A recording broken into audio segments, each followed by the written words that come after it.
Bonjour, alors aujourd'hui on se retrouve pour faire cet exercice 4 ensemble. Ça s'intitule Lire un tableau et un graphique.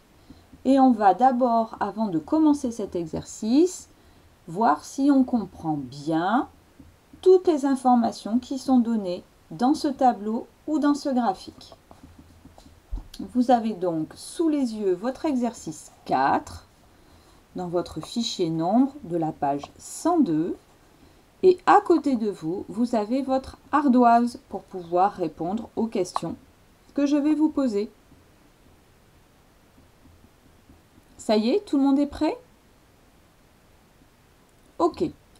Donc, si vous avez bien compris, pour l'instant, vous ne faites pas l'exercice. Donc, on ne lit pas la consigne. On va juste essayer de comprendre ce tableau. On a un premier tableau qui est ici. Je vais prendre mon stylo pour repasser dessus. Donc le premier tableau qui est ici. Et ensuite, vous avez deux graphiques. Ces graphiques, c'est celui-là et celui-ci.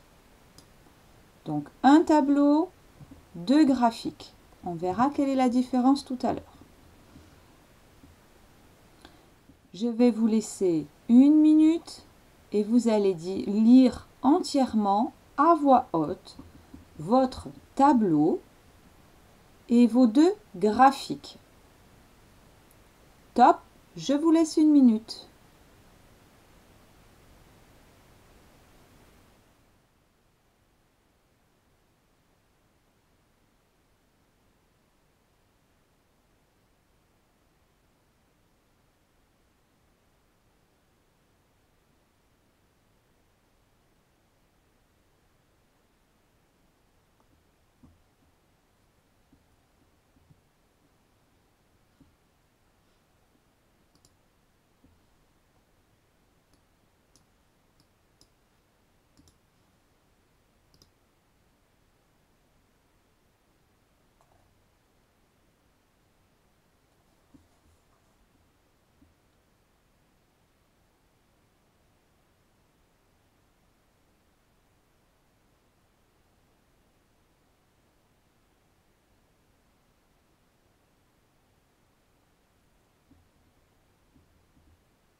Normalement, vous devez avoir fini votre lecture.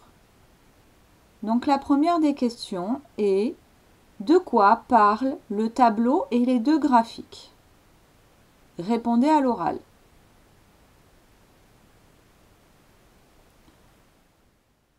Le tableau et les deux graphiques nous donnent des indications, nous donnent des renseignements sur des oiseaux. Sur quels oiseaux donnent-ils des renseignements? Répondez à l'oral.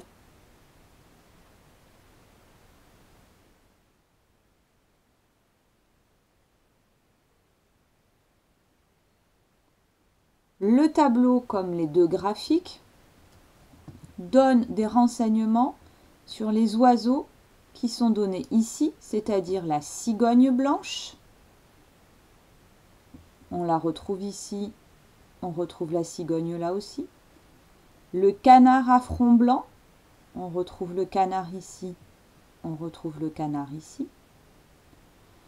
Le cygne, donc le cygne tuberculé, on va appeler le cygne, ce sera plus simple. Donc le cygne, il est là, il est là, il est là. Le flamant rose, qu'on a vu dans nos défis, pour ceux qui sont dans ma classe. Flamant rose, ici, flamant rose, ici, flamant rose, ici. Et le dernier oiseau, un goéland marin. Goéland, goéland.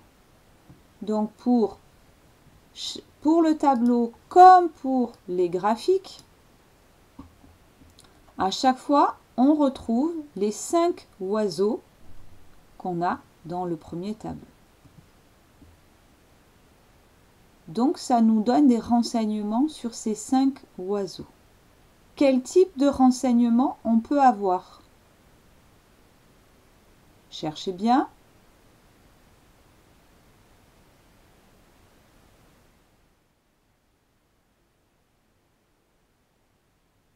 On fait la réponse ensemble. Donc, les types de renseignements que l'on peut avoir. On peut avoir la taille des oiseaux. On peut avoir leur poids. On peut avoir leur longévité. Alors, pour ceux qui ne comprennent pas ce mot longévité, ça vient du mot long et après vie.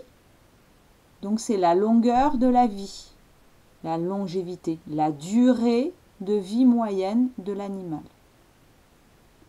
Quels sont les renseignements qui sont donnés par ce graphique? Allez, cherchez dans ce graphique quels sont les renseignements que l'on vous donne.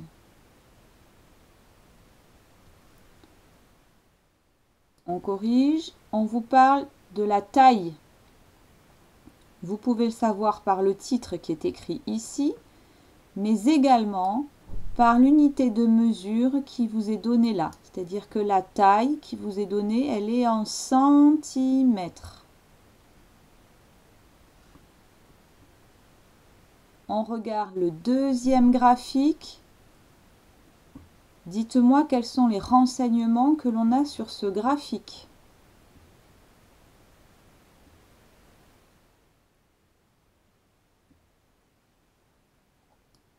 On nous donne les renseignements sur leur poids. On le voit dans le titre qui est ici, mais on le voit aussi sur l'unité de mesure qui nous est donnée, c'est-à-dire que là, ça sera en kilomètres, en kilogrammes, la maîtresse est fatiguée, en kilogrammes, alors qu'ici, c'était la taille, c'était en centimètres, d'accord? Donc, des kilogrammes pour le poids, la masse, des centimètres pour la taille. Voilà les renseignements qu'on peut avoir sur chacun des oiseaux. Est-ce qu'on peut vraiment avoir ces renseignements pour tous les oiseaux?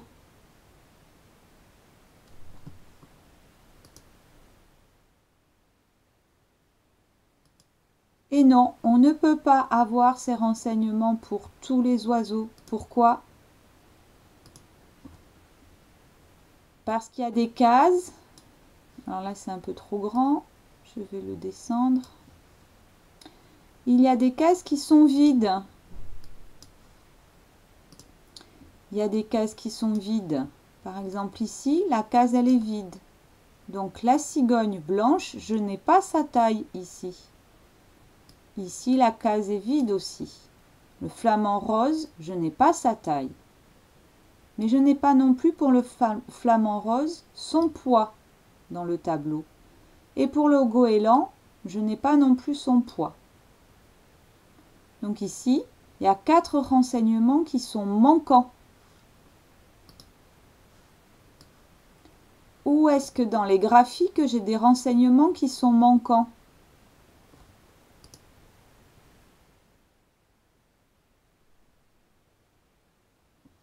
On regarde. Pour le canard, ici c'est rempli, j'ai sa taille. Et pour le goéland, je ne l'ai pas. Ici, c'est manquant. Comme pour le cygne, je n'ai pas non plus ici sa taille qui a été mise. Pareil pour le poids. Ici, je n'ai pas de renseignement. Là non plus. Et là non plus. Donc, que ce soit dans mon tableau ou dans mes graphiques, il y a plein d'endroits de trous où les renseignements n'ont pas été écrits. Vous commencez maintenant à comprendre où veut en venir l'exercice? On commence toujours pas l'exercice, on continue d'essayer de le comprendre. Sur votre ardoise, écrivez-moi la taille du cygne.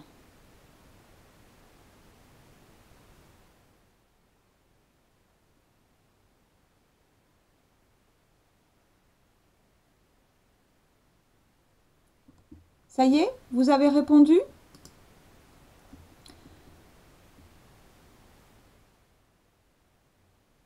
montrer maintenant où vous avez trouvé l'information que vous m'avez donnée, que vous avez écrite. Donc la taille du signe, on le trouve dans le tableau. On le trouve ici. Pour trouver ce renseignement, on a tout simplement lu dans le tableau à double entrée. Donc on a regardé d'abord sur la ligne. Ah, j'ai pas le bon. On a d'abord regardé sur la ligne du signe. Et ensuite, on a regardé dans la colonne taille. Et en faisant les deux, quand ils se croisent, on trouve le renseignement qui est 75 cm. Voilà comment on lit un tableau à double entrée. Il faut d'abord trouver quelle est la ligne et ensuite sa colonne, ou inversement, comme vous voulez. Mais c'est à ce croisement qu'on a l'information, le renseignement que l'on cherche. On continue.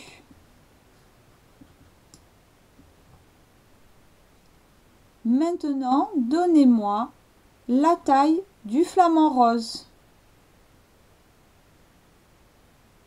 Cherchez dans vos documents, c'est-à-dire le tableau et les deux graphiques, la taille du flamant rose.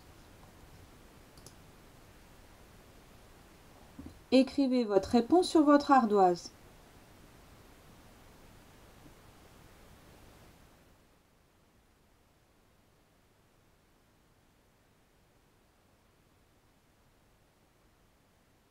Ok, on corrige.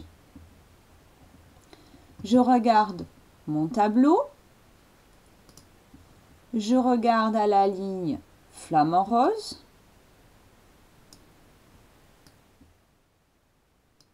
Je regarde à la colonne taille et je m'aperçois que le renseignement n'y est pas, c'est vide. Alors je vais regarder sur les autres documents que j'ai, c'est-à-dire mes graphiques. J'ai un graphique sur les poids, j'ai un graphique sur la taille. La maîtresse m'a demandé la taille du flamant rose. Donc je vais regarder comment lire mon graphique sur la taille du flamant rose. Ici, le flamant rose... Ah, il faut que je reprenne ma flèche. Le flamant rose est dans cette colonne. Pardon, hop. Voilà, dans cette colonne, j'ai le flamant rose. Et sa taille a été coloriée ici. Comment je sais quelle est la taille du flamant rose? Tout simplement, sur le côté, je vous ai montré qu'on avait la taille en centimètres. Et que l'on voit que ici, un rectangle, ça fait 25 cm. Donc si je dois calculer la taille de mon flamant rose, ici j'ai 25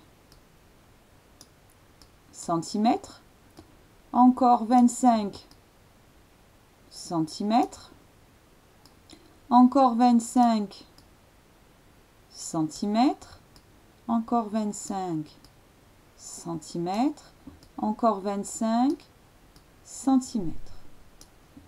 Donc maintenant, je n'ai plus qu'à faire la somme de ces 25 cm. Donc 25 plus 25, ça fait 50.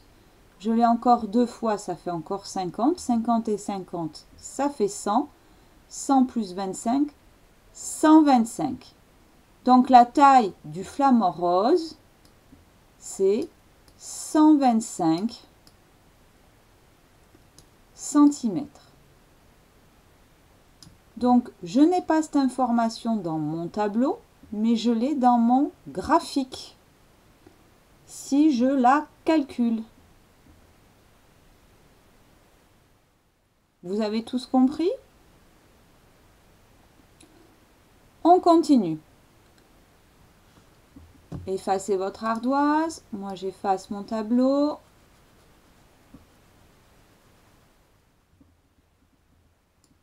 On y va.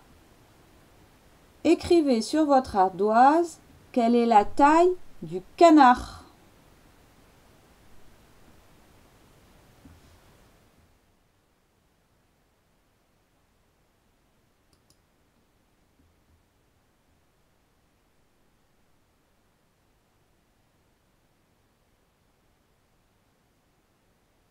montrer maintenant où vous avez trouvé l'information. Il y avait deux possibilités. Soit je lisais dans le tableau et on trouve que la taille du canard, c'est 50 cm. Soit sinon, je lis dans le graphique. Le canard est ici. Et je compte que ça fait 25 et encore 25 puisqu'il y a deux rectangles bleus. 25 et 25, ça fait bien 50 cm. J'avais donc deux possibilités pour trouver la réponse à la taille du canard. Soit le tableau, soit le graphique.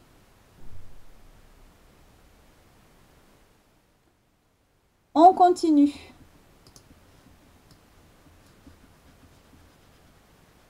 Effacez votre ardoise. Moi, j'efface mes tableaux et mes graphiques. Dites-moi maintenant combien pèse le flamant rose.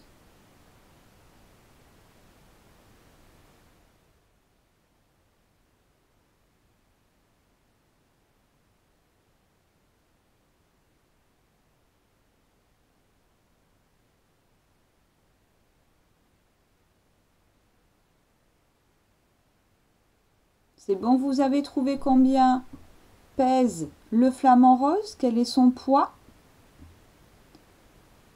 Montrez où vous avez trouvé la solution. On corrige ensemble. Donc, je reprends d'abord mon tableau. Le flamant rose est ici et moi, je veux le poids. Donc, le poids, c'est là. Mais dans mon tableau, il n'y a pas... Oh, pardon. Dans mon tableau, il n'y a pas l'information. La case est vide. Donc, je vais regarder sur mes graphiques. Je ne vais pas utiliser le graphique de la taille. Je vais utiliser le graphique du poids puisque c'est ce que l'on me demande. Donc, on a dit quel était le poids du flamant rose. Flamant rose, c'est ici. Hop, voilà. Et donc, flamant rose, il va falloir que je calcule son poids puisqu'il y a 3 rectangles qui ont été coloriés. Le poids, il m'est donné en... Alors, je ne vais pas mettre ça. Le poids, il m'est donné en kilos. On rappelle qu'on l'a lu tout à l'heure. Ici, on nous donne des kilos. Et on nous en donne combien? Ici, c'est marqué. On en donne 1 par rectangle. Vous vous souvenez, tout à l'heure, c'était 25 cm par rectangle. Là, c'est 1 kg par rectangle. Donc, c'est super facile. Je calcule dans ma tête. J'ai 3 rectangles. Donc, c'est 3 fois 1 kg. Donc, ça fait 3 kg, tout simplement. Donc, quel est le poids du flamant rose? C'est 3 kg. Tout le monde a compris? Effacez votre ardoise. J'efface aussi. Ah, j'ai le égal qui ne veut pas s'effacer. Voilà. On continue.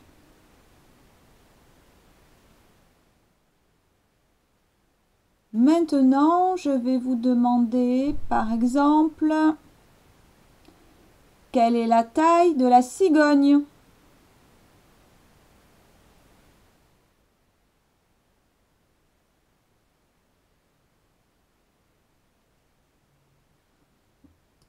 Tout le monde s'est aperçu que dans le tableau, ça n'y était pas. Donc, on va être obligé de faire avec les graphiques. Donc, si je vous demande la taille, on utilise lequel des deux graphiques? Évidemment, on n'utilise pas celui du poids. On va utiliser celui de la taille. C'est parti, calculer la taille de la cigogne.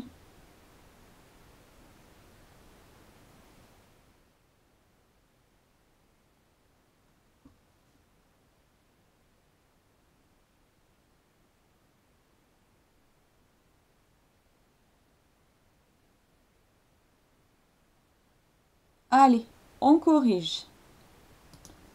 La cigogne est ici. Il faut que je calcule sa taille. On sait que la taille, elle est donnée en centimètres et que chaque rectangle fait 25 centimètres. Donc maintenant, je calcule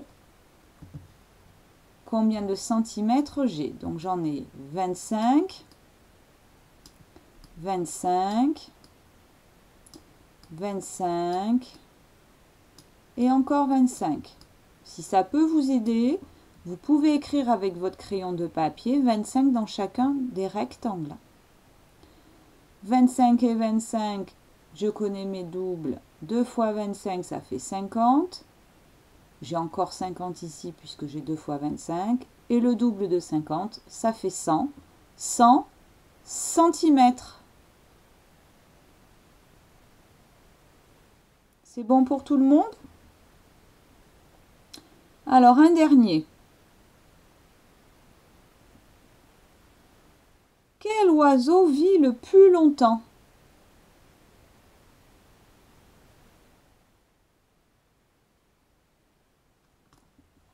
Écrivez votre réponse sur votre ardoise. Quel est l'oiseau qui vit le plus longtemps?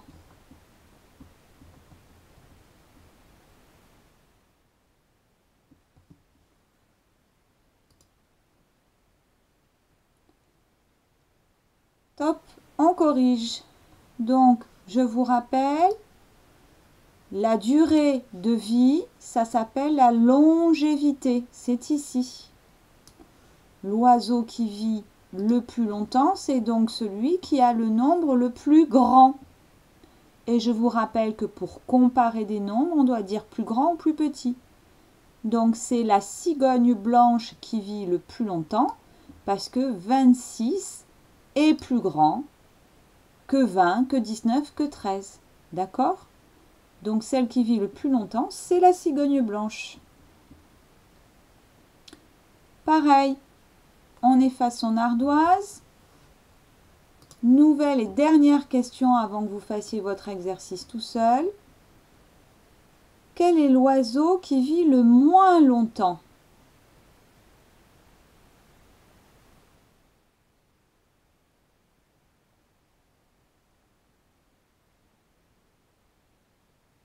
Ça y est, vous avez écrit? Top, on corrige. Donc c'est pareil, c'est toujours sur la longévité. Et donc celui qui vit le moins longtemps, c'est celui qui a le plus petit nombre de longévité, c'est-à-dire 13. C'est le flamant rose. Donc je résume ce que l'on a appris aujourd'hui. On a appris, alors je vais juste reprendre mon stylo. On a appris à lire un tableau et un graphique. Et que maintenant on sait que pour lire un tableau à double entrée, il faut d'abord que l'on trouve la bonne ligne et la bonne colonne. On sait que quand ça se croise, on trouve le renseignement que l'on cherche. Donc là, si je veux la taille du canard, il faut que je regarde sur la ligne canard et que j'aille ensuite sur la colonne taille. Il faut donc associer ces deux référents pour lire le contenu d'une case qui contient le renseignement. Pour lire un graphique, maintenant, pour lire un graphique, on a compris qu'il fallait, qu'il fallait d'abord trouver quelles étaient les unités qui avaient servi, qui servent dans ce graphique, de quoi on parle, souvent c'est dans le titre, et donc ici on trouve que pour chaque rectangle il faut 25 cm. Ici on va parler du poids, on sait qu'il sera en kilogrammes, et que pour chaque rectangle on aura donc 1 kg. Vous allez maintenant faire votre exercice tout seul. Donc vous aurez compris ce qu'il faut faire. Vous pouvez garder votre ardoise pour faire des calculs si vous en avez besoin. Vous allez devoir compléter le tableau dans les cases où il manque des informations. Donc ici, ici, ici, ici. Et vous allez devoir colorier les graphiques où il manque des informations. Alors pour info, regardez ici, le goéland, il est déjà colorié pour le poids en vert. Donc pour colorier sa taille, vous allez aussi prendre du vert. D'accord? Donc le goéland, il est en vert. Vous coloriez les rectangles en vert. Pour ce qui est du cygne, vous devez utiliser la même couleur pour celui-ci ou pour celui-ci de graphique. Donc moi, j'ai décidé que pour le cygne, on allait tous utiliser du jaune. Alors, je ne peux pas colorier en jaune, j'en ai pas. Donc, pour le cygne, ça sera en jaune. D'accord? Vous prendrez crayon de couleur jaune. Je pense que vous avez tous bien compris comment lire un tableau et lire un graphique. Je vous laisse les compléter et n'oubliez pas de m'envoyer la photo.